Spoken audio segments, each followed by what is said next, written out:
there, I'm Cath. Welcome to my channel made by Cath Craft, and thank you very much for joining me for episode 7 of my midweek sewing chat. So it's really nice to be back on here after a week's break. Last week I didn't do a midweek sewing chat, as you'll know if you watched my previous ones, because my children were on half terms. They had a week off school, or actually a week and a day. They were off yesterday, which is Monday too. And we had a really lovely week. Actually, the weather was really bad the first weekend of half term. We had stormy weather, but the weather improved and we had a really nice week and we were able to get out and do lots of nice things. That was really lovely. And if you want to hear more about what I was up to in half term and also what I was wearing from a handmade wardrobe perspective, I released a video on the weekend, on Saturday, sharing a bit of our half term plans on a day-by-day basis and what I was wearing too. So I'll link that down below in case you fancy checking that out. But my children are back to school today. Today's their first day back, so the house feels quite quiet without them. Well, it feels quite quiet in the house without them, but actually there's a lot of noise going on outside, which is why I'm filming somewhere different today. I usually film in our front room at the other end of the house, but today our neighbours across the road are having some work done at the front of the house. They're having their something done with their driveway and their lawn at the front. So there's diggers and there's some sort of drill and all sorts of noise at the front of the house. So I thought I'd come in here and film in here so you don't have all that background noise on the video. So I'm at my dining table, which is where I do my sewing. So that is why I'm here, but it is quite peaceful here at the back of the house, which is nice. But yeah, my children are back at school today, so I thought I'd come on for my midweek sewing chat, which I'm hoping to release tomorrow, which will be Wednesday. So it's really nice to be back on with you guys and have a chat. So the weather is quite overcast outside today. It's quite a gloomy day. It was rainy on the school run this morning, so we definitely had the right week for half term last week. So it's nice to be inside and having a little chat about sewing. And I thought I'd start this video as usual with what I'm wearing today. And today I thought I'd dress up a little bit, go a little bit dressy, because I've been quite casual over half term. So I thought I'd put a shirt on. It's still quite a relaxed shirt, I guess. So I've got a handmade shirt and a handmade skirt, and I'll talk about the shirt first. It is one I made quite a while ago, actually, using this pattern here, which is the Blouse pattern by the Avid Seamstress. It's a really nice shirt pattern. It's the first shirt pattern I tried when I was quite new to sewing, and I've made, I think, 3 versions. This might be the most recent version I've made, but it's still from quite a long time ago. I haven't made this pattern for a while. It's a really nice shirt pattern. I'll show you the line drawings. Where are they? Here they are. So you can see it's quite a simple shirt pattern, so it's a great one if you're fairly new to sewing up shirts. It's not got all the classic shirt details. So it's quite a boxy straight fit shirt. It hasn't got any bust darts. It's got the button down front. It's got a band collar rather than the full kind of collar with a full sort of shirt stand-up collar. And then it's got these sleeves with an elasticated cuff that falls just above your elbow. So yeah, it's got a few of the shirt features, but it's not too many features. So it's quite a nice one to start with. And the instructions are really great on this pattern. It's quite a detailed leaflet with loads of colour pictures. So it really holds your hand through the whole shirt making process, or at least that's what I found when I made my versions. The only downside of this pattern is it hasn't got the biggest size range ever. Where is the envelope? It goes from a UK 6 to a UK 22, and the largest size is for bust 48 inches, waist 42 inches and hips 51 inches. But my version I made here, I actually made it out of fabric I had left over from another project. It's really nice and blue, classic blue chambray fabric, which is nice and soft and comfy for a shirt, I find. So this pattern says you need quite a lot of fabric. For my size, it says you need 2 meters of fabric if the fabric is 145 centimeters wide. But I've found from my experience this pattern, you can get away with quite a lot less fabric. So I was able to squeeze this out of leftovers from another project, and I was quite pleased actually, because I really like the blue chambray shirt. I think it's quite a nice one that goes with quite a lot of things in my wardrobe. So yeah, I use that fabric. It's really nice and soft. In terms of sizing, I make the size 6 this pattern, which is for bust 32.5 inches, waist 25 inches and hips 34.5 inches. That's pretty much bang on my bust measurement, but the waist and hip measurements are slightly smaller. But I've always found it fine. There's plenty of room around my waist and hips for this one, so I haven't needed to grade out. And I generally tuck it into whatever I'm wearing anyway. So you can see, I'll show you I've tucked it into my skirt here today. But yeah, it's just really nice details. I'll sort of show you the band collar. It's quite a nice relaxed collar. I find it's a bit more comfy and easy to wear than a full collar with a sort of the full, you know, kind of collar flappy bits. I don't know what the technical term is for that. And then it's got these nice buttons on the front. And this was quite a thrifty make actually, because I used leftover fabric for the actual shirt fabric. And these buttons came off another garment. I can't remember what the garment was, but it was an old garment that had got worn out, so I took the buttons off and reused them for this shirt. And I'll come a bit closer to the camera so you can see them. They're quite cute little sort of toppy coloured buttons. I think goes quite nicely with the chambray. And then you can see the elasticated cuff that comes just above the elbow, and I think it's quite a nice length of sleeve. And it's just quite a comfy, relaxed one to wear, really. Yeah, a nice simple sew for a shirt pattern, I think. That's the Blouse by the Avid Seamstress. And then I've paired it with one of my favourite skirt patterns, which is this pattern here. It is the Estuary skirt pattern by Sew Liberated. And it's a really nice gathered skirt pattern. The thing I really like about it is it's got a flat fronted waistband with elastic at the back. So you see the elastic gathering there. And I quite like the look of the flat front at the front, but the elastic makes it really nice and comfy and easy to get on and off. Then it's got a button placket down the front, but it's a faux placket. You don't actually have to make buttonholes because the elastic enables you to get the skirt on and off. So yeah, you can just sew the buttons on and make the placket, and yeah, it looks quite nice with the buttons. And it's got patch pockets or inseam pockets, you can choose which one, and lots of different lengths. And I generally make a cropped version to sort of crop it to make it a mini skirt, which I've got on today. My first version I made of this skirt, I made in a cotton linen blend, which is a bit of a sort of thicker fabric, and I made a midi version, and I wore it and just didn't feel very comfortable in it at all, so I ended up cropping that version and altering it a bit. But I've since gone on to make a couple of versions in lighter weight fabrics, and the one I've got on today is in a rayon fabric. And I really like the Estuary skirt in a rayon fabric. I think it's really swishy and it works well with the gathering. I'll stand up so you can see a bit better how kind of full it is. See, I really like it in a rayon fabric, and even though it's quite like a lightweight fabric, I find it fine in winter with a pair of tights underneath, which is what I've got on today. In terms of sizing, the Estuary skirt has a really great size range. It goes from a 0 to a size 30, and the size 30, I'll just double check it because I got it up here. The size 30 is for a waist of 48.5 inches and hips of 57 inches. And I've always sized down one size based on my waist, one size for my waist measurements on this pattern, because the first version I made came up a little bit roomy around the waist and is designed to kind of hug your natural waist, I think. But it might have just been the elastic length I chose, and you can kind of adjust the pattern quite easily by choosing how tight to pull the elastic. So it's quite an easy one to fit, I think, this pattern. And the hip measurement's not too critical because there's loads of room in this skirt for your hips. And I made it in this really pretty rayon fabric, which came from John Lewis, and I got it in the sales. It's really good value. And I really like it because I like the black base and how the pink sort of flowers pop against the black base. I think it's really pretty. And I've got the button placket, but it's a faux placket. I've just sewn the buttons through it, so I'll show you that. So it's a really nice, comfy one to wear, and I think it looks quite fun paired with this chambray shirt. And I'll put a picture up so you can see what it looks like on. So that's what I'm wearing today. I often do find, particularly in winter, I reach for jersey tops because I kind of think of them as being more comfy. But actually, I find if a shirt's made in a really nice soft fabric like this kind of cotton chambray, it's really comfy to wear too. So I'm glad I sort of decided to go for it today. I'm quite enjoying wearing it and wearing something different. And I also find on the school run, when it's a rainy day, I do like to wear tights rather than jeans, because I find if jeans get wet, they seem to stay wet all day, whereas the tights dry off really nice and quickly. So it worked well for the rainy school run this morning too.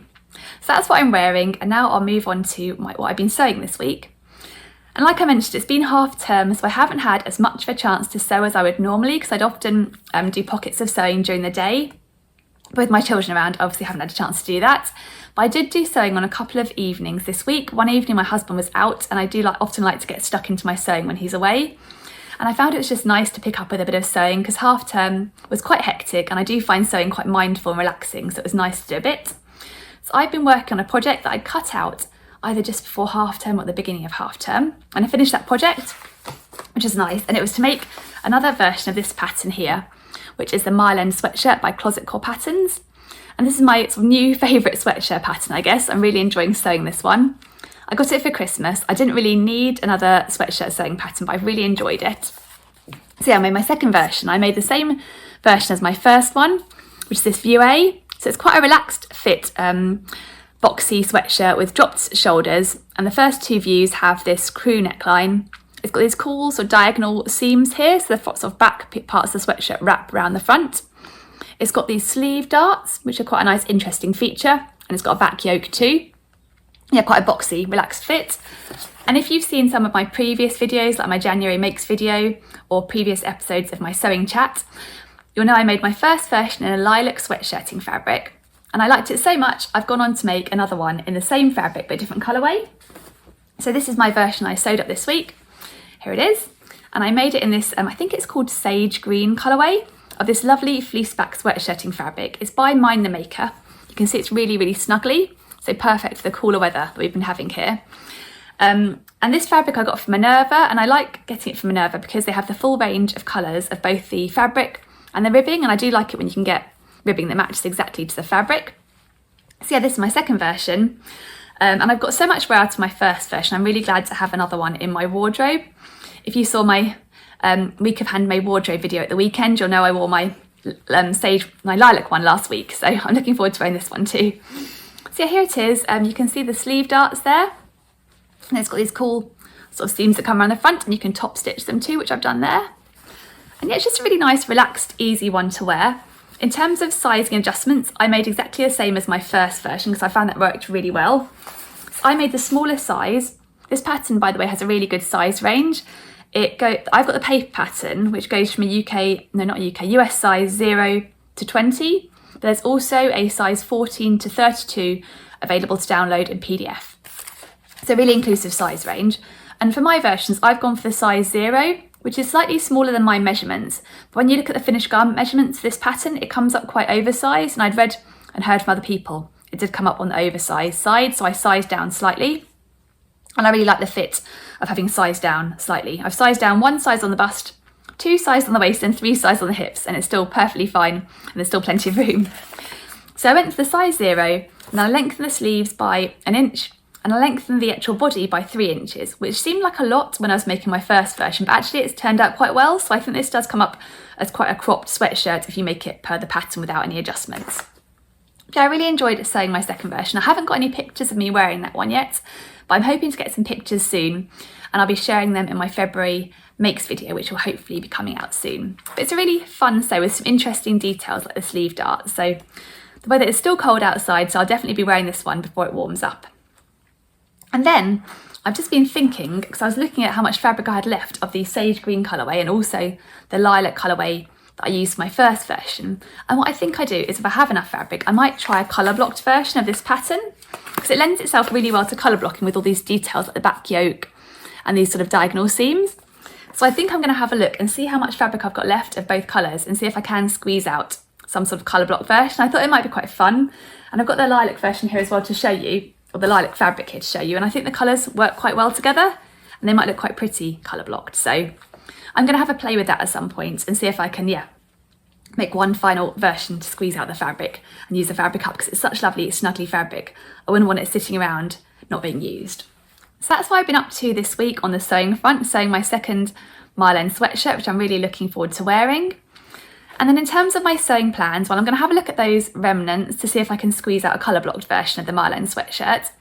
And I have got a few other things I'd like to start sewing, but I need to have a proper sit down and a little think, because I think with half term, sewing's kind of gone out of my head a little bit. I need to sit down and get a bit more organised. So hopefully by next week, I'll have more to share with you on my sewing plans going forward. But I have got one other sewing piece of news to share, which I'm quite excited about, which is I booked to go on my first ever sewing class.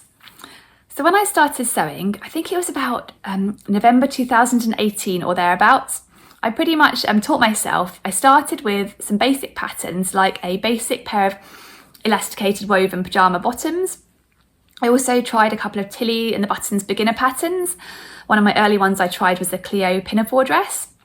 And I kind of just built up my confidence at sewing and my sort of skills from there. I had a sewing machine anyway, because I'd done a few crafty projects, but that was when I started really dressmaking. But I've never done a sewing class. And then my friend who lives locally and who's been doing a bit of sewing herself recently texted me and sent me a link to a class and said, did I fancy doing it with her? And I had a look at the class and thought it would be something I'd really be interested in doing. So I've booked to go on a local class, which is an introduction to patchwork and quilting. So quilting is something I've never done. I did do a bit of patchwork when I was very young, but I haven't done it as an adult.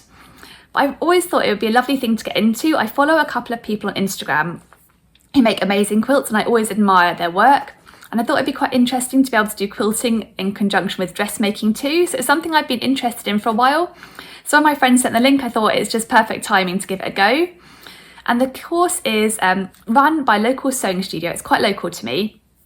You may have heard of it before, you probably have. It's called Satisfaction, and they're a fabric shop and sewing studio. They have a website, which I'll link below.